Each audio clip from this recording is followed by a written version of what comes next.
News top ನನಗೆ ಸ್ವಾಗತ. ನಾನು ವಿಸ್ಮಿತಾ ಬೆಳ್ಳಿಯಪ್ಪ. ಪಂಚಮಸಾಲಿ ಸಮುದಾಯದ 3ನೇ ಪೀಠ ಸ್ಥಾಪನೆ ಜಟಾಪಟಿ. ಯುಟಿ ಖಾದರ್ಗೆ ಸಿಗುತ್ತಾ ವಿಧಾನಸಭೆ ಉಪನಾಯಕನ ಪಟ್ಟ. ಕಾಂಗ್ರೆಸ್ನವರ ಗುಣ ಎಂದಿಗೂ ಬದಲಾಗಲ್ಲ ಅಂದಿದ್ಯಾರು? ಇವೆಲ್ಲವನ್ನ ನೋಡೋಣ ನ್ಯೂಸ್ ಟಾಪ್ 9ನಲ್ಲಿ. ಪಂಚಮಸಾಲಿ ಸಮುದಾಯದ 3ನೇ ಪೀಠ ಸ್ಥಾಪನೆ ಫೈಟ್. ವಿರೋಧ ಮಾಡಿದ್ರು ಅವರು ನಮ್ಮ ಆತ್ಮೀಯರು ಅಂದಿದ್ಯಾರು? ಯತ್ನಾಳ್ಗೆ ಸಂಗನಬಸವ ಸ್ವಾಮೀಜಿ ತಿರುಗೇಟು ಕೊಟ್ಟಿದ್ದು ಹೇಗೆ? ನೋಡೋಣ 3ನೇ ಪೀಠ ಫೈಟ್ ನ್ಯೂಸ್ ಟಾಪ್ 9ನಲ್ಲಿ. ಪಂಚಮಸಾಲಿ ಸಮುದಾಯದ 3ನೇ ಪೀಠ ಸ್ಥಾಪನೆ ವಿಚಾರದ ಬಗ್ಗೆ ಪರ ಮತ್ತು ವಿರೋಧದ ಚರ್ಚೆ ಜೋರಾಗಿ ನಡೆದಿದೆ. ಫೆಬ್ರವರಿ 14ಕ್ಕೆ ವೀರಶೈವ ಲಿಂಗಾಯತ ಪಂಚಮಸಾಲಿ ಜಗದ್ಗುರು ಪೀಠದ ಹೆಸರಲ್ಲಿ ಪಟ್ಟಾಧಿಕಾರ ನಡೆಯಲಿದೆ ಅಂತ ಪಂಚಮಸಾಲಿ ಒಕ್ಕೂಟದ ಕಾರ್ಯದರ್ಶಿ ಸಂಗನಬಸವ ಸ್ವಾಮೀಜಿ ಹೇಳಿದ್ದಾರೆ. ಸಿಎಂ ಬೊಮ್ಮಾಯಿ, ಸಿದ್ದರಾಮಯ್ಯ, ಡಿಕೆಶಿ, ಸಚಿವ ನಿರಾಣಿ, ರಾಜ್ಯದ ರಾಜಹುಲಿ ಯಡಿಯೂರಪ್ಪ ಸೇರಿದಂತೆ ಎಲ್ಲ ಪಕ್ಷದ ನಾಯಕರಿಗೂ ಆಹ್ವಾನ ನೀಡುತ್ತೇವೆ ಅಂತ ಸಂಗನಬಸವ ಸ್ವಾಮೀಜಿ ಹೇಳಿದ್ದಾರೆ. ಕೂಡಲಸಂಗಮ ಪಂಚಮಸಾಲಿ ಪೀಠದ ಬಸವಜಯ ಮೃತ್ಯುಂಜಯ ಸ್ವಾಮೀಜಿಗೂ ಆಹ್ವಾನ ನೀಡುತ್ತೇವೆ ಎಂದ ಪಂಚಮಸಾಲಿ ಒಕ್ಕೂಟದ ಕಾರ್ಯದರ್ಶಿ ಸಂಗನಬಸವ ಸ್ವಾಮೀಜಿ ಅವರು ವಿರೋಧ ಮಾಡಿದ್ರು ನಮ್ಮ ಆತ್ಮೀಯರು, ಆದ್ರಿಂದ ಅವರಿಗೆ ಆಹ್ವಾನ ನೀಡುತ್ತೇವೆ ಅಂತ ಹೇಳಿದ್ರು. 3ನೇ ಪೀಠ ನಮ್ಮ ಪೀಠ ಅಂತ ತಿಳಿದುಕೊಂಡು ಅವರು ಬರಬೇಕು. ಪಟ್ಟಾಧಿಕಾರ ಕಾರ್ಯಕ್ರಮಕ್ಕೆ ವಿವಿಧ ಸಮುದಾಯದ 150ಕ್ಕೂ ಹೆಚ್ಚು ಸ್ವಾಮೀಜಿಗಳು ಹಾಜರಿರುತ್ತಾರೆ ಎಂದರು. ಪಂಚಮಸಾಲಿ ಸಮುದಾಯದ 3ನೇ ಪೀಠ ನಿರಾಣಿ ಅವರದ್ದು ಎಂದಿದ್ದ ಬಿಜೆಪಿ ಶಾಸಕ ಬಸನಗೌಡ ಯತ್ನಾಳ್ಗೆ ಸಂಗನಬಸವ ಸ್ವಾಮೀಜಿ ತಿರುಗೇಟು ನೀಡಿದ್ದಾರೆ. ಇದು ನಿರಾಣಿ ಅವರ ಪೀಠವಲ್ಲ, ಇದು ಪಂಚಮಸಾಲಿ ಸಮುದಾಯದ ಸ್ವಾಮೀಜಿಗಳ ಪೀಠ. ಯತ್ನಾಳ್ ಮತ್ತು ಬಸವಜಯ ಮೃತ್ಯುಂಜಯ ಸ್ವಾಮೀಜಿ ನಿರಾಣಿ ಬಗ್ಗೆ ಯಾಕೆ ಮಾತನಾಡ್ತಾರೆ ಗೊತ್ತಿಲ್ಲ ಅಂತ ಸಂಗನಬಸವ ಶ್ರೀ ಹೇಳಿದ್ರು. ಮುರುಗೇಶ್ ನಿರಾಣಿ ಅವರ ಮೇಲೆ ಯಾಕೆ ಆಪಾದನೆ ಮಾಡ್ತೀರಿ ಅಂತ ಹೇಳಿದ ಸಂಗನಬಸವ ಶ್ರೀ, ನಿರಾಣಿ ಯಾವ ಸಮಾಜಕ್ಕೆ ದ್ರೋಹ ಮಾಡಿದ್ದಾರೆ ಅಂತ ಪ್ರಶ್ನಿಸಿದ್ರು. ಅವರು ಎಲ್ಲ ಸಮಾಜದ ಪೂಜ್ಯರನ್ನ ಗೌರವದಿಂದ ಕಾಣುವ ಅಪರೂಪದ ವ್ಯಕ್ತಿ ಮುರುಗೇಶ್ ನಿರಾಣಿ. ನಮ್ಮ ಸಮಾಜ ಕೃಷಿಯನ್ನ ಅವಲಂಬಿಸಿದ ಸಮಾಜವಾಗಿದ್ದು, ನಮ್ಮ ಸಮಾಜ ಯಾವ ರೀತಿ ಮುಂದೆ ಬರಬೇಕು ಅನ್ನುವುದನ್ನ ನಿರಾಣಿಯನ್ನು ನೋಡಿ ಕಲಿಯಬೇಕು. ಅವರ ಮೇಲೆ ಸುಳ್ಳು ಆರೋಪ ಮಾಡಬಾರದು ಅಂತ ಶ್ರೀಗಳು ಹೇಳಿದ್ರು. ಪಂಚಮಸಾಲಿ 3ನೇ ಪೀಠ ಮೂರಾಬಟ್ಟೆ ಆಗುತ್ತದೆ ಎಂದ ಯತ್ನಾಳ್ಗೆ ಟಾಂಗ್ ಕೊಟ್ಟ ಸಂಗನಬಸವ ಸ್ವಾಮೀಜಿ, 3ನೇ ಪೀಠ ಮೂರಾಬಟ್ಟೆಯಾಗುವುದಿಲ್ಲ ಅಂದ್ರು. 3ನೇ ಪೀಠವನ್ನ ಯಶಸ್ವಿ ಮಾಡಿ ತೋರಿಸುತ್ತೇವೆ ಅಂತ ಸವಾಲ್ ಹಾಕಿದ್ರು. ಬಸವಜಯ ಮೃತ್ಯುಂಜಯ ಸ್ವಾಮೀಜಿಗಳು ಈ ರೀತಿ ಮಾಡಬಾರದು. ಸಮುದಾಯದ ಎಲ್ಲರೂ ಇದಕ್ಕೆ ಸಹಕಾರ ನೀಡಬೇಕು. ಫೆಬ್ರವರಿ 14ಕ್ಕೆ 1 ಲಕ್ಷಕ್ಕೂ ಅಧಿಕ ಜನರನ್ನ ಸೇರಿಸುತ್ತೇವೆ. 10 ಎಕರೆ ಜಾಗದಲ್ಲಿ ಪಾರ್ಕಿಂಗ್ ವ್ಯವಸ್ಥೆ ಮಾಡಲಾಗಿದೆ. 4 ಎಕರೆ ಜಾಗದಲ್ಲಿ ಊಟದ ವ್ಯವಸ್ಥೆ ಮಾಡ್ತೇವೆ ಅಂತ ಸಂಗನಬಸವ ಸ್ವಾಮೀಜಿ ಹೇಳಿದ್ರು. ಪಂಚಮಸಾಲಿ 3ನೇ ಪೀಠದ ಬಗ್ಗೆ ಪರ ವಿರೋಧದ ಮಾತಿನ ಸಮರ ನಡೆಯುತ್ತಿದ್ರು. ಈ ಮಧ್ಯೆ 3ನೇ ಪೀಠದ ಭರ್ಜರಿ ಸಿದ್ಧತೆಯೂ ನಡೆದಿದೆ. ಜೆಸಿಬಿ ಟ್ರ್ಯಾಕ್ಟರ್ಗಳ ಮೂಲಕ 3ನೇ ಪೀಠದ ಜಾಗ ನೆಲಸಮತಟ್ಟು ಮಾಡುವುದರಲ್ಲಿ ಕಾವಿಧಾರಿಗಳು ಮಗ್ನರಾಗಿದ್ದಾರೆ. ಫೆಬ್ರವರಿ 14ರಂದು ವೀರಶೈವ ಲಿಂಗಾಯತ ಪಂಚಮಸಾಲಿ ಜಗದ್ಗುರು ಪೀಠದ ಹೆಸರಲ್ಲಿ 3ನೇ ಪೀಠ ಸ್ಥಾಪನೆಯಾಗಲಿದೆ. ವಿಜಯಪುರದ ಬಬಲೇಶ್ವರ ಬ್ರಹ್ಮನ್ ಮಠದ ಮಹಾದೇವ ಶಿವಾಚಾರ್ಯ ಸ್ವಾಮೀಜಿಗಳಿಗೆ ಪಟ್ಟಾಧಿಕಾರ ನೆರವೇರಲಿದೆ. ಇನ್ನು ಜಾಗ ಸ್ವಚ್ಛಗೊಳಿಸಲು ಸ್ವತಃ ಸಂಗನಬಸವ ಸ್ವಾಮೀಜಿಗಳು ಫೀಲ್ಡಿಗಿಳಿದಿದ್ರು. ಬಾಗಲಕೋಟೆ ಜಿಲ್ಲೆಯ ಜಮಖಂಡಿ ತಾಲೂಕಿನ ಅಲಗೂರು ಗ್ರಾಮದಲ್ಲಿ ಜಾಗ ಸ್ವಚ್ಛಗೊಳಿಸಲು ಸಂಗನಬಸವ ಸ್ವಾಮೀಜಿ ಟ್ರ್ಯಾಕ್ಟರ್ ಚಲಾಯಿಸಿದ್ರು. ಕಸಕಂಟಿ ಕಲ್ಲುಗಳನ್ನ ಸಂಗನಬಸವ ಸ್ವಾಮೀಜಿ ಮನಗುಳಿ ಹಿರೇಮಠ ಖುದ್ದಾಗಿ ತೆಗೆದುಹಾಕಿದ್ರು. ಜಮಖಂಡಿ ತಾಲೂಕಿನ ಅಲಗೂರು ಗ್ರಾಮದಲ್ಲಿ ಜಾಗ ಸ್ವಚ್ಛಗೊಳಿಸಲು ಸ್ವಾಮೀಜಿಗಳ ದಂಡೇ ಸಾಥ್ ಕೊಟ್ಟಿದೆ. ಮಾತೆ ಮಹೇಶ್ವರಿ ಮಠ ಮಹೇಶ್ವರಿ ಮುತ್ಯ ಸ್ವಾಮೀಜಿ, ಸಿದ್ದಲಿಂಗೇಶ್ವರ ಮಹಾಸ್ವಾಮೀಜಿ, ಕುಂಚನೂರು ಮಠ ದಯಾನಂದ ಸ್ವಾಮೀಜಿ, ಸಿದ್ಧಾರೂಢ ಮಠ ಮೂಸಾವಳಗೆ ಬಸವಲಿಂಗ ಸ್ವಾಮೀಜಿ, ರಾಮಲಿಂಗೇಶ್ವರ ಮಠ ಅಮರಗೋಳ ನವಲಗುಂದ ಯಮನಪ್ಪ ಸ್ವಾಮೀಜಿ, ರಾಮಲಿಂಗೇಶ್ವರ ಮಠ ಎಸ್ಕೆ ಲಿಂಗದಳ್ಳಿ ಯಾದಗಿರಿ ಈ ಎಲ್ಲ ಸ್ವಾಮೀಜಿಗಳಿಂದ ಸ್ವಚ್ಛತಾ ಕಾರ್ಯಕ್ರಮದಲ್ಲಿ ಪಾಲ್ಗೊಂಡಿದ್ರು. ಪಂಚಮಸಾಲಿ ಸಮುದಾಯದ 3ನೇ ಪೀಠ ಸ್ಥಾಪನೆ ಬಗ್ಗೆ ಎಷ್ಟೇ ಪರ ವಿರೋಧ ಚರ್ಚೆಗಳಾಗ್ತಿದ್ರು, ಪೀಠ ಸ್ಥಾಪನೆಗೆ ತೆರೆಮರೆಯಲ್ಲಿ ಸಚಿವ ಮುರುಗೇಶ್ ನಿರಾಣಿ ಆಸರಿಯಾಗಿ ನಿಂತಿದ್ದಾರೆ. ಹೀಗಾಗಿ ಸಚಿವ ನಿರಾಣಿಗರನ್ನ ಸಮರ್ಥನೆ ಮಾಡಿಕೊಳ್ಳುವ ಮೂಲಕ 3ನೇ ಪೀಠ ಸ್ಥಾಪನೆಗೆ ನಿರಾಣಿ ಸಹಕಾರ ಇರುವುದನ್ನು ಪರೋಕ್ಷವಾಗಿ ಸ್ವಾಮೀಜಿಗಳು ಹೇಳಿದ್ದಾರೆ. ಯುಟಿ ಖಾದರ್ಗೆ ಸಿಗುತ್ತಾ ವಿಧಾನಸಭೆ ಉಪನಾಯಕನ ಪಟ್ಟ. ಕೊಡುಗೆ ಗುರುತಿಸದಿದ್ರೆ ಬೇರೆ ಹಾದಿ ತುಳಿತೀವಿ ಅಂತ ಕೈ ನಾಯಕರಿಗೆ ಹೇಳಿದ್ಯಾರು? ಅಥಣಿಯಲ್ಲಿ ಸಾಹುಕಾರ್ ಫುಲ್ ಆಕ್ಟಿವ್ ಆಗಿದ್ದಕ್ಕೆ ನೋಡೋಣ ಪೊಲಿಟಿಕಲ್ ವಾರ್ ನ್ಯೂಸ್ ಟಾಪ್ 9ನಲ್ಲಿ. ಅಲ್ಪಸಂಖ್ಯಾತರ ವಿಚಾರದಲ್ಲಿ ಕಾಂಗ್ರೆಸ್ ನಾಯಕರು ಡ್ಯಾಮೇಜ್ ಕಂಟ್ರೋಲ್ಗೆ ಯತ್ನಿಸುತ್ತಿದ್ದಾರೆ. ಸಿಎಂ ಇಬ್ರಾಹಿಂ ಕೈನಿಂದ ಒಂದು ಹೆಜ್ಜೆ ಹೊರಗೆ ಇಟ್ಟಿದ್ದಂತೆ ವಿಧಾನಸಭೆಯಲ್ಲಿ ಮುಸ್ಲಿಂ ಸಮಾಜಕ್ಕೆ ಮಣೆ ಹಾಕುವ ಯತ್ನ ಮಾಡುತ್ತಿದ್ದಾರೆ. ವಿಧಾನಸಭೆಯ ಉಪನಾಯಕನ ಸ್ಥಾನವನ್ನ ಮುಸ್ಲಿಂ ಸಮುದಾಯದ ಶಾಸಕರಿಗೆ ನೀಡಲಾಗಿದೆ.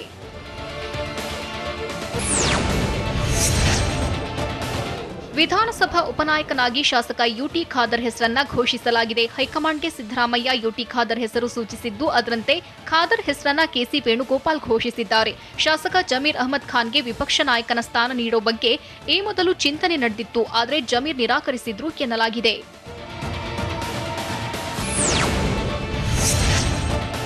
ಮುಸ್ಲಿಂ ಸಮಾಜಕ್ಕೆ ಪರಿಷತ್ ವಿಪಕ್ಷ ನಾಯಕನ ಸ್ಥಾನ ನೀಡದ್ದಕ್ಕೆ ಕಾಂಗ್ರೆಸ್ ವಿರುದ್ಧ ಅಲ್ಪಸಂಖ್ಯಾತ ಶಾಸಕರು, ನಾಯಕರು ಸಿಟ್ಟಾಗಿದ್ದಾರೆ. ವಿಪಕ್ಷ ನಾಯಕ ಸಿದ್ದರಾಮಯ್ಯ ಬಳಿ ಅಲ್ಪಸಂಖ್ಯಾತ ನಾಯಕರು ತೀವ್ರ ಅಸಮಾಧಾನ ಹೊರಹಾಕಿದ್ದಾರೆ ಅಂತ ಹೇಳಲಾಗಿದೆ. ಸಮುದಾಯಕ್ಕೆ ನಾವು ಏನೆಂದು ಉತ್ತರಿಸುವುದು? ನಮ್ಮ ಸಮುದಾಯ ಪ್ರತಿ ಹಂತದಲ್ಲೂ ಕಾಂಗ್ರೆಸ್ ಪರ ಇದೆ, ಆದರೆ ಪಕ್ಷದಲ್ಲಿ ಸೂಕ್ತ ಸ್ಥಾನಮಾನ ಸಿಕ್ತಿಲ್ಲ ಅಂತ ಬೇಸರ ವ್ಯಕ್ತಪಡಿಸಿದ್ದಾರೆ ಎನ್ನಲಾಗಿದೆ. ಕಾಂಗ್ರೆಸ್ನಲ್ಲಿ ಅಲ್ಪಸಂಖ್ಯಾತರನ್ನ ಕಡೆಗಣಿಸಲಾಗ್ತಿದೆ ಅನ್ನೋ ವಿಷಯ ಮುನ್ನೆಲೆಗೆ ಬಂದಿದೆ. ಹೀಗಾಗಿ ಶೀಘ್ರದಲ್ಲೇ ಮುಸ್ಲಿಂ ಸಮಾಜ ಮುಖಂಡರು ಸಭೆ ನಡೆಸೋ ಸಾಧ್ಯತೆ ಇದೆಯಂತೆ. ಮುಸ್ಲಿಂ ಧಾರ್ಮಿಕ ಮುಖಂಡರು ಕೂಡ ಸಭೆಯಲ್ಲಿ ಭಾಗಿಯಾಗಿ ಕಾಂಗ್ರೆಸ್ ಪಕ್ಷದ ಬಗ್ಗೆ ಚರ್ಚೆ ನಡೆಸೋ ಸಂಭವವಿದೆ ಎನ್ನಲಾಗಿದೆ.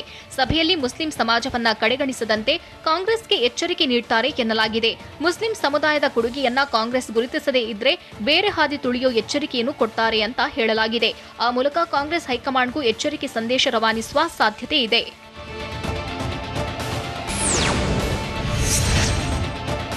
ಸ್ವಕ್ಷೇತ್ರದಲ್ಲಿ ಸವದಿಗೆ ಖೆಡ್ಡಾ ತೋಡಲು ಭಾರೀ ಸ್ಕೆಚ್ ನಡೆದಿದೆ. ಅಥಣಿಯಲ್ಲಿ ಸಾಹುಕಾರ್ ಫುಲ್ ಆಕ್ಟಿವ್ ಆಗಿದ್ದು 2 ದಿನಕ್ಕೊಮ್ಮೆ ಅಥಣಿಗೆ ರಮೇಶ್ ಜಾರಕಿಹೊಳಿ ಎಂಟ್ರಿ ಕೊಡ್ತಿದ್ದಾರೆ. ಬೆಳಗಾವಿಯಲ್ಲಿ ಭುಗಿಲೆದ್ದಿರೋ ರಾಜಕೀಯ ಅಸಮಾಧಾನದ ಬಗ್ಗೆ ಸಿಎಂಗೆ ದೂರು ಕೊಟ್ಟಿರೋದಕ್ಕೆ ಲಕ್ಷ್ಮಣ ಸವದಿ ಮತ್ತು ಕತ್ತಿ ವಿರುದ್ಧ ರಮೇಶ್ ಜಾರಕಿಹೊಳಿ ಬೇಸರಗೊಂಡಿದ್ದಾರೆ ಎನ್ನಲಾಗಿದೆ.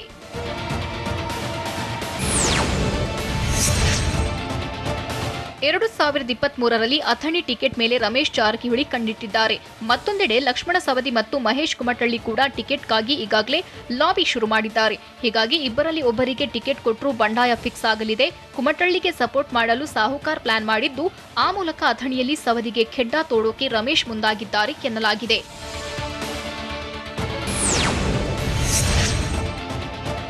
ಅಲ್ಪಸಂಖ್ಯಾತ ಮತ ಸೆಳೆಯಲು ಎಚ್ಡಿಕೆ ಹೊಸ ಪ್ಲಾನ್ ಮಾಡಿದ್ದಾರೆ. ಸಿಎಂ ಇಬ್ರಾಹಿಂ ಮೂಲಕ ಕಾಂಗ್ರೆಸ್ಗೆ ಕೌಂಟರ್ ಕೊಡೋಕೆ ಮಾಜಿ ಸಿಎಂ ಮುಂದಾಗಿದ್ದು, ಕಾಂಗ್ರೆಸ್ ಮೇಲೆ ಮುನಿಸಿಕೊಂಡ ಮುಸ್ಲಿಮರನ್ನ ಜೆಡಿಎಸ್ಗೆ ಸೆಳೆಯಲು ತಂತ್ರ ರೂಪಿಸುತ್ತಿದ್ದಾರೆ. ಹೀಗಾಗಿ ಇಬ್ರಾಹಿಂ ಜೊತೆ ಕುಮಾರಸ್ವಾಮಿ ಸಂಪರ್ಕದಲ್ಲಿದ್ದಾರೆ. ತಮ್ಮ ಜೊತೆಗೆ ಮುಸ್ಲಿಂ ಸಮುದಾಯದ ಕೆಲ ಪ್ರಮುಖ ಮುಖಂಡರನ್ನ ಜೆಡಿಎಸ್ಗೆ ಕರೆತರುವ ಬಗ್ಗೆ ಮಾತುಕತೆ ನಡೆಸಿದ್ದಾರೆ ಎನ್ನಲಾಗಿದೆ. ಗಾಂಧಿಯನ್ನ ಕೊಲೆ ಮಾಡಿದ್ದು ಯಾರೋ ಪಾಕಿಸ್ತಾನದವರಲ್ಲ, ಗಾಂಧೀಜಿ ಕೊಂದಿದ್ದು ಒಬ್ಬ ಹಿಂದುತ್ವವಾದಿ ಅಂತ ಪರಿಷತ್ ವಿಪಕ್ಷ ನಾಯಕ ಬಿಕೆ ಹರಿಪ್ರಸಾದ್ ಹೇಳಿದ್ದಾರೆ. ಗಾಂಧೀಜಿಯನ್ನ ಕೊಲೆ ಮಾಡುವುದಕ್ಕೆ ಸದ್ಯ ರಾಜಕಾರಣದಲ್ಲಿರುವ ಬಿಜೆಪಿಯವರು ಗೋಡ್ಸೆಗೆ ಪ್ರೇರಣೆ ನೀಡಿದ್ರು ಅಂತ ಆರೋಪಿಸಿದ್ರು. ಅಲ್ಲದೆ ಇವರಿಗೆ ನಿಜವಾದ ಹಿಂದುತ್ವ ಇದ್ರೆ ಜಿನ್ನಾ ಕೊಲೆ ಮಾಡಬೇಕಿತ್ತು, ಅದರ ಬದಲು ಸಂಘ ಪರಿವಾರದ ಸದಸ್ಯರೇ ಗಾಂಧಿ ಹತ್ಯೆಗೆ ನಾಂದಿ ಹಾಕಿಕೊಟ್ರು ಅಂತ ಹರಿಪ್ರಸಾದ್ ಆರೋಪಿಸಿದ್ರು.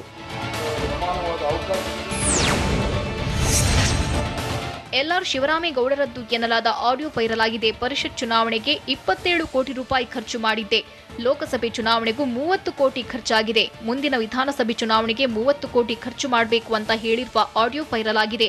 ಜೆಡಿಎಸ್ ಕಾರ್ಯಕರ್ತರ ಜೊತೆ ಶಿವರಾಮೇಗೌಡ ಮಾತನಾಡಿರುವ ಆಡಿಯೋ ಇದು ಎನ್ನಲಾಗ್ತಿದೆ.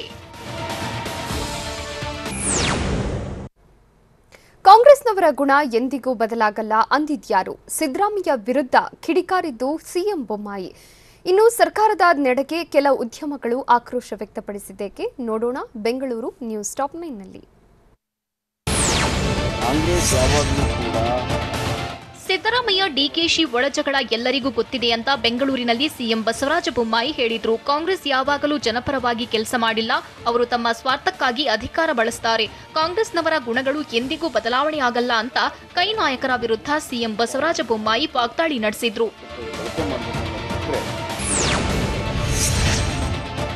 ಸರ್ಕಾರದ 6 ತಿಂಗಳ ಸಾಧನೆ ಬುಕ್ ಬಿಡುಗಡೆ ಬಗ್ಗೆ ಸಿದ್ದರಾಮಯ್ಯ ಟೀಕೆ ವಿಚಾರಕ್ಕೂ ಸಿಎಂ ಪ್ರತಿಕ್ರಿಯಿಸಿದ್ರು.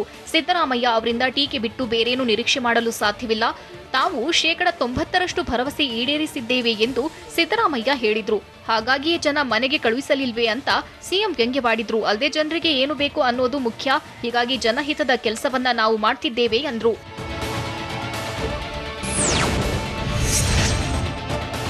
ಕೋವಿಡ್ ರೂಲ್ಸ್ ರೂಲ್ಸ್ನಿಂದ ಹಲವು ಉದ್ಯಮಗಳನ್ನ ಸರ್ಕಾರ ಮುಕ್ತ ಮಾಡಿದೆ. ಆದರೆ ಕೆಲ ಉದ್ಯಮಗಳಿಗೆ 50-50 ರೂಲ್ಸ್ ಅನ್ನ ಮುಂದುವರಿಸಿದೆ. ಹೀಗಾಗಿ ಸರ್ಕಾರ 50-50 ರೂಲ್ಸ್ನಿಂದ ಮುಕ್ತ ಮಾಡುತ್ತೆ ಅಂತ ನಿರೀಕ್ಷೆಯಲ್ಲಿದ್ದ ಕೆಲ ಉದ್ಯಮಗಳು ನಿರಾಸೆಗೊಂಡಿವೆ, ಸರ್ಕಾರದ ನಡೆಯನ್ನ ವಿರೋಧಿಸಿವೆ. ಅದರಲ್ಲೂ ಥಿಯೇಟರ್ ಮಾಲೀಕರ ಸಂಘ, ಜಿಮ್ ಮಾಲೀಕರ ಸಂಘ, ಸ್ವಿಮ್ಮಿಂಗ್ ಪೂಲ್ ಅಸೋಸಿಯೇಷನ್, ಆರ್ಕೆಸ್ಟ್ರಾ ಕಲಾವಿದರ ಸಂಘ ಸರ್ಕಾರದ ನಿರ್ಧಾರವನ್ನ ಖಂಡಿಸಿವೆ. 50-50 ರೂಲ್ಸ್ನಿಂದ ನಮ್ಮನ್ನ ಮುಕ್ತ ಮಾಡಿ ಅಂತ ಆಕ್ರೋಶ ಹೊರಹಾಕಿವೆ.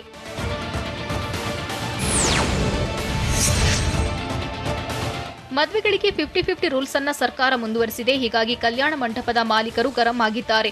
ಮ್ಯಾರೇಜ್ ಹಾಲ್ ವೆಲ್ಫೇರ್ ಅಸೋಸಿಯೇಷನ್ನ ಸದಸ್ಯರು ಆಕ್ರೋಶ ಹೊರಹಾಕಿದ್ದಾರೆ. ಮ್ಯಾರೇಜ್ ಹಾಲ್ಸ್ಗೆ 50% ಅವಕಾಶ ನೀಡಲು ಸರ್ಕಾರದ ಮೇಲೆ ಒತ್ತಡ ಹೇರಿದ್ದಾರೆ. ಅಲ್ಲದೆ ನಾಳೆ ಸರ್ಕಾರದ ಮುಖ್ಯ ಕಾರ್ಯದರ್ಶಿ ಭೇಟಿ ಮಾಡಲು ನಿರ್ಧರಿಸಿದ್ದಾರೆ. ಸರ್ಕಾರ ಸಕಾರಾತ್ಮಕವಾಗಿ ಸ್ಪಂದಿಸದಿದ್ದರೆ ಕೋರ್ಟ್ ಮೊರೆ ಹೋಗಲು ತೀರ್ಮಾನಿಸಿದ್ದಾರೆ. 1,500ಕ್ಕೂ ಅಧಿಕ ಕೆಜಿ ಅನ್ನಭಾಗ್ಯ ಅಕ್ಕಿಯನ್ನು ಅಧಿಕಾರಿಗಳು ಜಪ್ತಿ ಮಾಡಿದ್ದಲ್ಲಿ ಟ್ಯಾಬ್ ಕದ್ದೊಯ್ದಿದ್ದ ಆರೋಪಿಗಳು ಲಾಕ್ ಆಗಿದ್ದು ಹೇಗೆ? ಮೊಬೈಲ್ ನೋಡುತ್ತಾ ಬಸ್ ಓಡಿಸಿ ಚಾಲಕ ನಿರ್ಲಕ್ಷ್ಯ ತೋರಿದ್ದಲ್ಲಿ ನೋಡೋಣ ಕರ್ನಾಟಕ ನ್ಯೂಸ್ ಟಾಪ್ 9ನಲ್ಲಿ. ಚಿಕ್ಕಮಗಳೂರು ಜಿಲ್ಲೆ ಶೃಂಗೇರಿ ತಹಶೀಲ್ದಾರ್ ಕಾರು ಚಾಲಕ ಆತ್ಮಹತ್ಯೆ ಮಾಡಿಕೊಂಡ ಕೇಸ್ಗೆ ಸಂಬಂಧಪಟ್ಟಂತೆ ಮೂವರನ್ನ ಪೊಲೀಸರು ಅರೆಸ್ಟ್ ಮಾಡಿದ್ದಾರೆ. ನಿನ್ನೆ ಸಂಜೆ ತಾಲೂಕಿನ ಹೆಕ್ತೂರಿನಲ್ಲಿ ಚಾಲಕ ವಿಜೇತ್ ಎಂಬಾತ ಸೂಸೈಡ್ ಮಾಡಿಕೊಂಡಿದ್ದ ಆತ್ಮಹತ್ಯೆ ಕೇಸ್ಗೆ ಸಂಬಂಧಪಟ್ಟಂತೆ ಮೂವರನ್ನ ಖಾಕಿ ವಿಚಾರಣೆಗೆ ಒಳಪಡಿಸಿದೆ. ಬೋಗಸ್ ಹಕ್ಕುಪತ್ರಗಳನ್ನ ನೀಡಿ ಜನರಿಗೆ ವಂಚಿಸಿದ್ದ ತಹಶೀಲ್ದಾರ್ ಅಂಬುಜಾ ಅವರ ಕಾರು ಚಾಲಕನಾಗಿ ಮೃತ ವಿಜೇತ್ ಕೆಲಸ ಮಾಡುತ್ತಿದ್ದ. ಸದ್ಯ ವಿಜೇತ್ ಸೂಸೈಡ್ ಹಲವು ಅನುಮಾನಗಳಿಗೆ ಕಾರಣವಾಗಿದೆ. ಬಾಗಲಕೋಟೆ ಜಿಲ್ಲೆ ರಬಕವಿ ಬನಹಟ್ಟಿ ತಾಲೂಕಿನ ಮಹಲಿಂಗಪುರದ ಕೆಂಗೇರಿ ಮಡ್ಡಿಯಲ್ಲಿ ಅನ್ನಭಾಗ್ಯ ಅಕ್ಕಿಯನ್ನ ಅಧಿಕಾರಿಗಳು ಜಪ್ತಿ ಮಾಡಿದ್ದಾರೆ. ದುಷ್ಕರ್ಮಿಗಳು ಮನೆಯೊಂದರಲ್ಲಿ 1,765 ಕೆಜಿ ಅಕ್ಕಿಯನ್ನ ಸಂಗ್ರಹಿಸಿಟ್ಟಿದ್ರು. ಖಚಿತ ಮಾಹಿತಿ ಮೇರೆಗೆ ದಾಳಿ ಮಾಡಿದ ಆಹಾರ ಇಲಾಖೆ ಆಫೀಸರ್ಸ್ ಅಕ್ಕಿ ಜಪ್ತಿ ಮಾಡಿ ಮಹಲಿಂಗಪುರ ಠಾಣೆಯಲ್ಲಿ ಕೇಸ್ ದಾಖಲಿಸಿದ್ದಾರೆ. ಹುಬ್ಬಳ್ಳಿಯ ಕೇಶವಾಪುರ ಠಾಣೆ ಪೊಲೀಸರು ಬಾಡಿಗೆ ಪಡೆದ ಕಾರುಗಳನ್ನು ಕದ್ದು ಮಾರ್ತಿದ್ದ 7 ಜನ ಚಾಲಾಕಿಗಳನ್ನ ಹೆಡೆಮುರಿ ಕಟ್ಟಿದ್ದಾರೆ. ಬಂಧಿತ ಆರೋಪಿಗಳು ವಿವಿಧೆಡೆ ಕಾರು ಬಾಡಿಗೆ ಪಡೆಯುತ್ತಿದ್ರು. ಬಳಿಕ ನಕಲಿ ದಾಖಲೆ ಸೃಷ್ಟಿಸಿ ಕಾರುಗಳನ್ನ ಸೇಲ್ ಮಾಡ್ತಿದ್ರು. ಸದ್ಯ ಆರೋಪಿಗಳಿಂದ 12 ಕಾರುಗಳನ್ನ ಖಾಕಿ ಜಪ್ತಿ ಮಾಡಿದೆ. ಮಂಗಳೂರು ಮತ್ತು ಬೆಂಗಳೂರಿನಲ್ಲಿ ಕಾರುಗಳನ್ನ ಮಾರಾಟ ಮಾಡುವಾಗಲೇ ಗ್ಯಾಂಗ್ ಬಲೆಗೆ ಬಿದ್ದಿದೆ. ಸದ್ಯ ಆರೋಪಿಗಳನ್ನ ಕೇಶವಾಪುರ ಠಾಣೆ ಪೊಲೀಸರು ಹೆಚ್ಚಿನ ವಿಚಾರಣೆಗೆ ಒಳಪಡಿಸಿದ್ದಾರೆ. ಕಲಬುರಗಿ ಜಿಲ್ಲೆ ಆಳಂದ ತಾಲೂಕಿನ ನಿಂಬಾಳ ಗ್ರಾಮದ ಶಾಲೆಯಲ್ಲಿ ಟ್ಯಾಬ್ ಕಳ್ಳತನ ಮಾಡಿದ್ದ ಮೂವರನ್ನ ಪೊಲೀಸರು ಬಂಧಿಸಿದ್ದಾರೆ. ಮೂವರು ಆರೋಪಿಗಳು ಶಾಲೆ ಬೀಗ ಮುರಿದು 1,49,000 ಮೌಲ್ಯದ 22 ಟ್ಯಾಬ್ ಕದ್ದೊಯ್ದಿದ್ರು. ಮಕ್ಕಳಿಗೆ ನೀಡುವ ಮುನ್ನವೇ ಟ್ಯಾಬ್ಗಳಿಗೆ ಕನ್ನ ಹಾಕಿದ್ರು. ಮಕ್ಕಳಿಗೆ ಆನ್ಲೈನ್ ಶಿಕ್ಷಣ ನೀಡುವ ಸಂಬಂಧ ಖಾಸಗಿ ಸಂಸ್ಥೆಯೊಂದು ಶಾಲೆಗೆ ಟ್ಯಾಬ್ ನೀಡಿತ್ತು. ಈ ಬಗ್ಗೆ ಮಾದನ ಹಿಪ್ಪರಗ ಠಾಣೆಯಲ್ಲಿ ಕೇಸ್ ದಾಖಲಾಗಿತ್ತು. ಸದ್ಯ ಟ್ಯಾಬ್ಗಳನ್ನು ವಶಕ್ಕೆ ಪಡೆದಿದ್ದಾರೆ.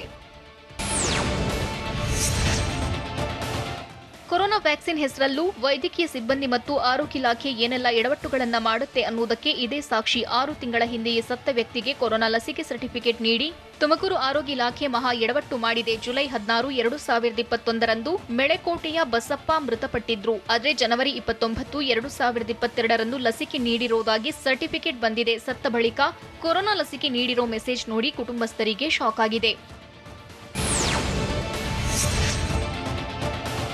ಮೈಸೂರು ಜಿಲ್ಲೆ ಟಿ ನರಸೀಪುರ ತಾಲೂಕಿನ ದೊಡ್ಡಬಾಗಿಲು ಗ್ರಾಮದ ಬಳಿ ಜಮೀನಿನಲ್ಲಿದ್ದ ಕಬ್ಬು ಹೊತ್ತಿ ಉರಿದಿದೆ. ಮರಿಮಾತಮ್ಮ ಅನ್ನೋರು 1.5 ಎಕರೆ ಜಮೀನಿನಲ್ಲಿ ಕಬ್ಬು ಬೆಳೆದಿದ್ರು. ಆದರೆ ಆಕಸ್ಮಿಕವಾಗಿ ಬೆಂಕಿ ಹೊತ್ತಿದ್ದು ಕಬ್ಬು ಉರಿದಿದೆ. ಸುಮಾರು 2.5 ಲಕ್ಷ ರೂಪಾಯಿಯಷ್ಟು ನಷ್ಟವಾಗಿದ್ದು ಪರಿಹಾರಕ್ಕೆ ಮಹಿಳೆ ಆಗ್ರಹಿಸಿದ್ದಾರೆ. ಇನ್ನು ಅಗ್ನಿ ಕೆನ್ನಾಲಿಗೆಗೆ ಕಬ್ಬು ಉರಿಯುತ್ತಲೇ ಸ್ಥಳೀಯರು ಬೆಂಕಿ ನಂದಿಸಲು ಹರಸಾಹಸ ಪಟ್ಟರು.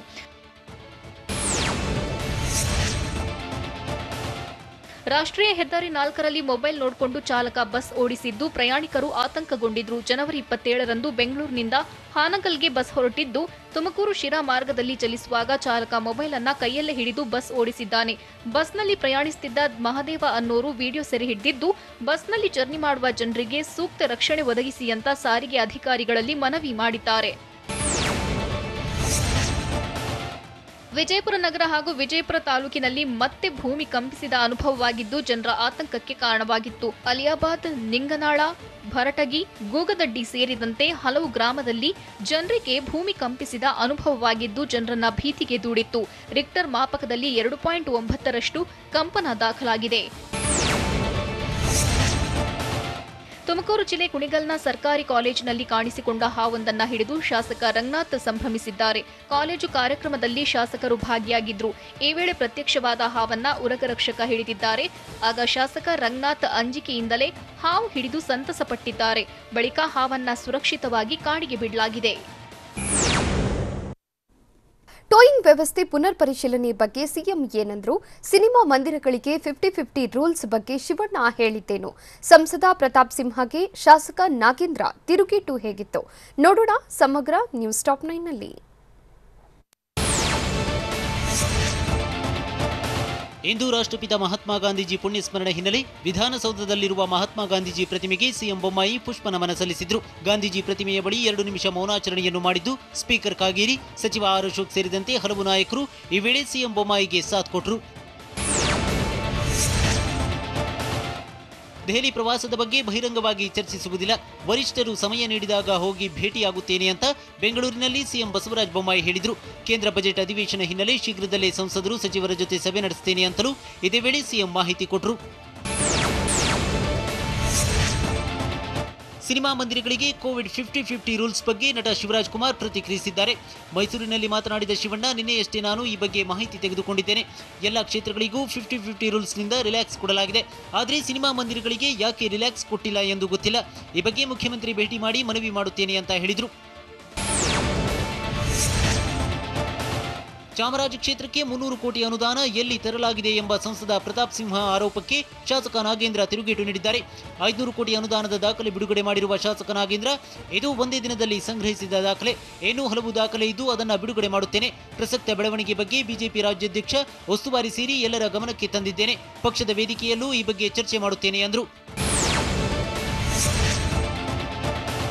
ಶಾಸಕ ನಾಗೇಂದ್ರಗೆ ತನ್ನ ಹುಟ್ಟೂರಲ್ಲಿ ಲೀಡ್ ಸಿಕ್ಕಿಲ್ಲ ಎಂಬ ಸಂಸದ ಪ್ರತಾಪ್ ಸಿಂಹ ಹೇಳಿಕೆಗೂ ನಾಗೇಂದ್ರ ತಿರುಗೇಟು ಕೊಟ್ಟರು. 7 ವರ್ಷದಿಂದ ಸಂಸದರಾಗಿರೋ ನೀವು ತಮ್ಮ ವ್ಯಾಪ್ತಿಯಲ್ಲಿ ಎಷ್ಟು ಜಿಲ್ಲಾ ಪಂಚಾಯತ್, ತಾಲೂಕು ಪಂಚಾಯತ್ ಸದಸ್ಯರನ್ನ ಗೆಲ್ಲಿಸಿದ್ದೀರಿ, ಅದನ್ನ ಹೇಳಿ ಅಂತ ಸವಾಲು ಹಾಕಿದ್ರು. ಅಲ್ಲದೆ ನಾನು ನಿಮ್ಮ ರೀತಿ ದಿಢೀರಂತ ಬಂದು ಪದವಿ ಪಡೆದವನಲ್ಲ, 25 ವರ್ಷದಿಂದ ಜನಪ್ರತಿನಿಧಿಯಾಗಿದ್ದೇನೆ, ಬೀದಿಯಲ್ಲಿ ನಿಂತು ನಮಗೆ ಪಾಠ ಮಾಡಬೇಡಿ ಅಂತ ಕಿಡಿಕಾರಿದ್ರು. ಮೈಸೂರಿನ ಬಿಜೆಪಿ ಸಂಸದ ಶಾಸಕರ ಜಟಾಪಟಿ ವಿಚಾರಕ್ಕೆ ಬೆಂಗಳೂರಿನಲ್ಲಿ ಸಿಎಂ ಬಸವರಾಜ ಬೊಮ್ಮಾಯಿ ಪ್ರತಿಕ್ರಿಯಿಸಿದ್ದಾರೆ. ಅವರ ಮಧ್ಯೆ ಅಭಿವೃದ್ಧಿ ವಿಚಾರವಾಗಿ ಮಾತುಕತೆ ನಡೆದಿದೆ ಅಷ್ಟೇ, ಅದರ ಹೊರತು ನಾಯಕರ ಮಧ್ಯೆ ಯಾವುದೇ ಭಿನ್ನಾಭಿಪ್ರಾಯವಿಲ್ಲ. ಅಭಿವೃದ್ಧಿ ಬಗ್ಗೆ ಪೈಪೋಟಿ ಇದ್ದಾಗ ಇಂತಹ ಚರ್ಚೆಗಳಾಗುತ್ತೆ. ಇಬ್ಬರನ್ನೂ ಕರೆದು ನಾನು ಮಾತನಾಡುತ್ತೇನೆ ಅಂತ ತಿಳಿಸಿದ್ರು. ಬಿಜೆಪಿ ಶಾಸಕರು ಕಾಂಗ್ರೆಸ್ ಪಕ್ಷಕ್ಕೆ ಹೋಗಲ್ಲ ಅಂತ ಬಾಗಲಕೋಟೆ ನಗರದಲ್ಲಿ ಸಚಿವ ಕಾರಜೋಳ ಹೇಳಿದರು. ಕಾಂಗ್ರೆಸ್ ಪಕ್ಷ ಮುಳುಗುವ ಹಡಗು, ಹೀಗಾಗಿ ಅಂತಹ ಪಕ್ಷಕ್ಕೆ ಬಿಜೆಪಿ ಶಾಸಕರು ಹೋಗುವುದಿಲ್ಲ. ಅಲ್ಲದೆ ಬಿಜೆಪಿಯಲ್ಲಿ ವಲಸೆ ಶಾಸಕರು ಎಂದು ಯಾರೂ ಇಲ್ಲ. ಬಿಜೆಪಿಗೆ ಬಂದ ಬಳಿಕ ಅವರು ಪಕ್ಷದ ಸದಸ್ಯತ್ವ ಪಡೆದಿರುತ್ತಾರೆ ಅಂತ ತಿಳಿಸಿದರು. ಬೆಳಗಾವಿ ಜಿಲ್ಲೆಯ ಬಿಜೆಪಿಯಲ್ಲಿಯೂ ಭಿನ್ನಾಭಿಪ್ರಾಯ ಇಲ್ಲ ಅಂತ ಸ್ಪಷ್ಟನೆ ಕೊಟ್ಟರು. ಆಸ್ಟ್ರೇಲಿಯಾದ ಓಪನರ್ ಡೇವಿಡ್ ವಾರ್ನರ್ ಪುಷ್ಪ ಹಿಂದೆ ಬಿದ್ದಿದ್ದೇಕೆ? ಟೀಂ ಇಂಡಿಯಾ ಟೆಸ್ಟ್ ತಂಡದ ನಾಯಕತ್ವದ ಬಗ್ಗೆ ತಲೆಕೆಡಿಸಿಕೊಳ್ಳಲ್ಲ ಅಂದಿದ್ಯಾರು? ಜಾಡಘಟ್ಟಾದಲ್ಲೊಂದು ರಿಯಲ್ ಸ್ಟೋರಿ ಕಥಾಹಂದರ. ನೋಡೋಣ ಎಂಟರ್ಟೈನ್ಮೆಂಟ್ ನ್ಯೂಸ್ ಟಾಪ್ 9ನಲ್ಲಿ. ಆಸ್ಟ್ರೇಲಿಯಾದ ಓಪನರ್ ಡೇವಿಡ್ ವಾರ್ನರ್ ಕಳೆದ ಕೆಲವು ದಿನಗಳಿಂದ ಪುಷ್ಪ ಹಿಂದೆ ಬಿದ್ದಿದ್ದಾರೆ. ಈಗಾಗಲೇ ಹಲವು ವಿಡಿಯೋಗಳನ್ನು ಹಂಚಿಕೊಂಡಿರುವ ವಾರ್ನರ್ ಇದೀಗ ಹೊಸ ವಿಡಿಯೋ ಶೇರ್ ಮಾಡಿದ್ದಾರೆ. ವಾರ್ನರ್ ತಮ್ಮ ಹೊಸ ವಿಡಿಯೋದಲ್ಲಿ ಪುತ್ರಿ ಇಂಡಿ ಜೊತೆ ಪುಷ್ಪ ಅಂದ್ರೆ ಫ್ಲವರ್ ಅಲ್ಲ ಫೈರ್ ಎಂದು ಮಾಸ್ ಡೈಲಾಗ್ ಹೇಳಿದ್ದಾರೆ. ಅಲ್ಲದೆ ಅಲ್ಲು ಅರ್ಜುನ್ ಶೈಲಿಯಲ್ಲಿ ಗಡ್ಡ ಸವರಿದ್ದಾರೆ. ಸದ್ಯ ಈ ವಿಡಿಯೋ ವೈರಲ್ ಆಗಿದೆ.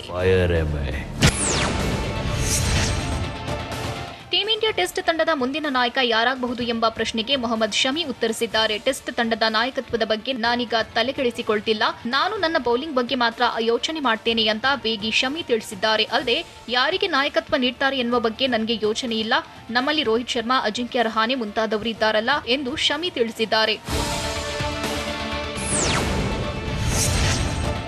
ಬ್ಯಾಟರ್ಗಳಿಗೆ ಹೆಚ್ಚಿನ ಅವಕಾಶಗಳನ್ನು ನೀಡುವ ಐಸಿಸಿಯ ನಿಯಮಗಳ ವಿರುದ್ಧ ಪಾಕ್ ಮಾಜಿ ವೇಗಿ ಶೋಯಬ್ ಅಖ್ತರ್ ಕಿಡಿಕಾರಿದ್ದಾರೆ. ಈಗಿನ ನಿಯಮಗಳು ಬ್ಯಾಟರ್ಗಳಿಗೆ ಹೆಚ್ಚಿನ ಅವಕಾಶ ನೀಡುತ್ತೆ.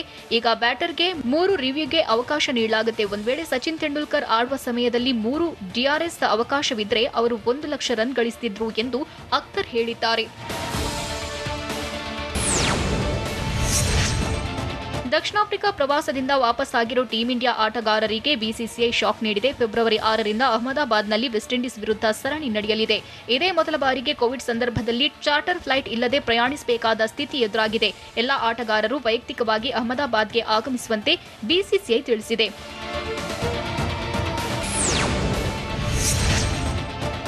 ಆಸ್ಟ್ರೇಲಿಯಾದ ವರ್ಷದ ಕ್ರಿಕೆಟಿಗನಾಗಿ ಸ್ಟಾರ್ ವೇಗಿ ಮಿಶೆಲ್ ಸ್ಟಾರ್ಕ್ ಆಯ್ಕೆಯಾಗಿದ್ದಾರೆ.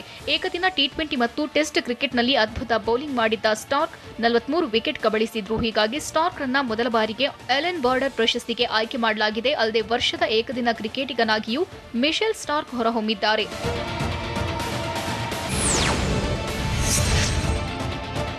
ಲೂಸಿಯಾ ಪವನ್ ಆಕ್ಷನ್ ಕಟ್ ಹೇಳಿದ್ದ ಯೂಟರ್ನ್ ಸಿನಿಮಾ ಮಾಡಿದ ಮೋಡಿಗೆ ಸಿನಿ ಪ್ರೇಕ್ಷಕರು ಬೆರಗಾಗಿದ್ರು. ಈಗ ಅದೇ ರೀತಿ ಯೂಟರ್ನ್ 2 ಅನ್ನೋ ಟೈಟಲ್ನಲ್ಲಿ ಸಿನಿಮಾ ರೆಡಿಯಾಗಿದ್ದು ಸದ್ಯದಲ್ಲಿಯೇ ಥಿಯೇಟರ್ ಅಂಗಳಕ್ಕೆ ಎಂಟ್ರಿ ಕೊಡಲಿದೆ. ಅಂದಹಾಗೆ ಮಂಜು ಪಾವಗಡ, ಸ್ನೇಹ, ಕರಿಸುಬ್ಬು ಸೇರಿದಂತೆ ಹಲವು ಕಲಾವಿದರ ದಂಡು ಸಿನಿಮಾದಲ್ಲಿದ್ದು ಮಾಗೆ ಆಕ್ಷನ್ ಕಟ್ ಹೇಳಿದ್ದಾರೆ. ಸ್ಯಾಂಡಲ್ವುಡ್ನಲ್ಲಿ ಕಳೆದ 10 ವರ್ಷಗಳಿಂದಲೂ ವಿಭಿನ್ನ ವಿಭಾಗಗಳಲ್ಲಿ ಕೆಲಸ ಮಾಡಿದ್ದ ನಾಗಮುಖ ಮೊದಲ ಬಾರಿಗೆ ಧರ್ಮಂ ಅನ್ನೋ ಸಿನಿಮಾ ಮೂಲಕ ನಿರ್ದೇಶಕನ ಕ್ಯಾಪ್ ತೊಟ್ಟಿದ್ದಾರೆ. ವಿಶೇಷ ಅಂದ್ರೆ ಅಪ್ಪು ಹಾಗೂ ಶಂಕರ್ನಾಗ್ ನಮ್ಮ ಸಿನಿಮಾ ಕನಸಿಗೆ ಸ್ಫೂರ್ತಿ ಅಂತ ಚಿತ್ರತಂಡ ಹೇಳಿದ್ದು, ಪುನೀತ್ 3 ತಿಂಗಳ ಪುಣ್ಯತಿಥಿ ದಿನವೇ ಧರ್ಮಂ ಟೈಟಲ್ ಅನಾವರಣ ಮಾಡಲಾಗಿದೆ. ಶಶಿ, ವರ್ಣಿಕಾ ಶೆಟ್ಟಿ ಈ ಸಿನಿಮಾದಲ್ಲಿ ನಟಿಸಿದ್ದು, ಸಿನಿಮಾಗೆ ರಾಮಕೃಷ್ಣ ಬಂಡವಾಳ ಹೂಡಿದ್ದಾರೆ. ಅರಸೀಕೆರೆ ಬಳಿಯ ಜಾಡಘಟ್ಟ ಅನ್ನೋ ಪ್ರದೇಶದಲ್ಲಿ ನಡೆದ ರೋಚಕ ಕಥೆಯನ್ನ ಸಿನಿಮಾ ಮೂಲಕ ಬೆಳ್ಳಿ ಪರದೆ ಮೇಲೆ ಅನಾವರಣ ಮಾಡೋಕೆ ಚಿತ್ರತಂಡ ರೆಡಿಯಾಗಿದೆ. ರಘು ಎಸ್ ನಟಿಸಿ ನಿರ್ದೇಶಿಸಿರೋ ಸಿನಿಮಾ ಇದಾಗಿದ್ದು, ಚಿತ್ರೀಕರಣಕ್ಕೆ ಸ್ಥಳ ಹುಡುಕೋಕೆ ಹೋದ ಸನ್ನಿವೇಶದಲ್ಲಿ ಕಣ್ಣಿಗೆ ಬಿದ್ದ ಒಂದು ಊರಿನ ಕಥೆಯೇ ಸಿನಿಮಾ ಆಗಿದ್ಯಂತೆ. ಹೀಗಾಗಿ ಅಲ್ಲಿನ ವಿಶೇಷತೆ ತೆರೆಯ ಮೇಲೆ ಹೇಗೆ ಅನಾವರಣ ಆಗುತ್ತೆ ಅನ್ನುವುದನ್ನ ಕಾದು ನೋಡಬೇಕಿದೆ.